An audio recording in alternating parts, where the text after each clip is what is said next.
Donc, Monsieur Mskini, bonjour. Pour commencer, comment se porte le secteur de l'équipement et quels en sont les grands projets réalisés en 2020?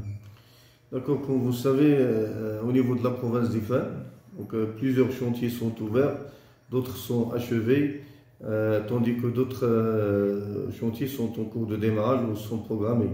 Donc, au titre de l'année 2020, on enregistre surtout un grand effort déployé par notre département, axé sur la mise à niveau de la route nationale 13. Comme vous savez, cet axe routier principal, il relie le sud-est du Maroc au centre du Maroc, donc la région de Fès Meknès et la région de Daraa Filet. Donc, plusieurs sections ont connu des travaux d'élargissement et de renforcement, de suppression de points de coupure et de réparation de dégâts de crue.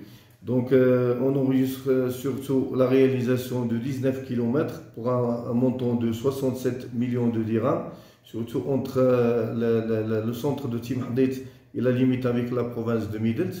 On enregistre également le lancement ou le démarrage en cours de deux sections entre Timhadit et la forêt de Hevri, donc pour un linéaire de 22 km et une enveloppe budgétaire de pratiquement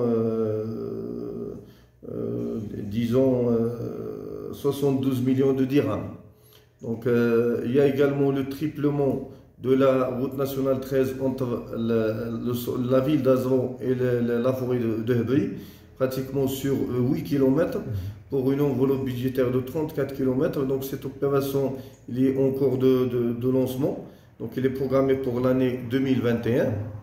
On enregistre également des efforts déployés au niveau d'autres axes routiers dans le cadre du programme de la maintenance, notamment au niveau de la route 7311, la route provinciale qui relie le centre d'Illeuh à la route nationale 8 menant vers Nefa.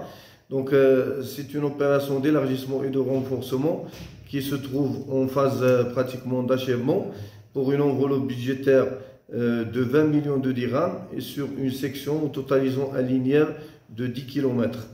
Il y a également d'autres opérations comme le renforcement de la route provinciale 7215 reliant la forêt de Béola, reliant Azro à Illeuh pour un total de 14 km et pour une enveloppe budgétaire de 11 millions de dirhams. Il y a également d'autres opérations qui portent sur la réparation des dégâts de crue. On signale surtout pour les dernières années, comme vous savez, notre pays, surtout la province d'Ifan, a connu donc des crues importantes qui sont en relation avec les changements climatiques que connaît notre pays. Donc, trois grandes opérations ont été engagées par cette direction. Elles portent donc sur le traitement ponctuel de points dégradés par les dégâts de crue et également sur des sections discontinues. Donc le total de ces trois opérations, donc il totalise une enveloppe budgétaire de pratiquement 11 millions de dirhams. Donc on est à la veille de la saison hivernale. Qu'en est-il de la préparation de la campagne de déneigement pour cette année 2020-2021? D'accord.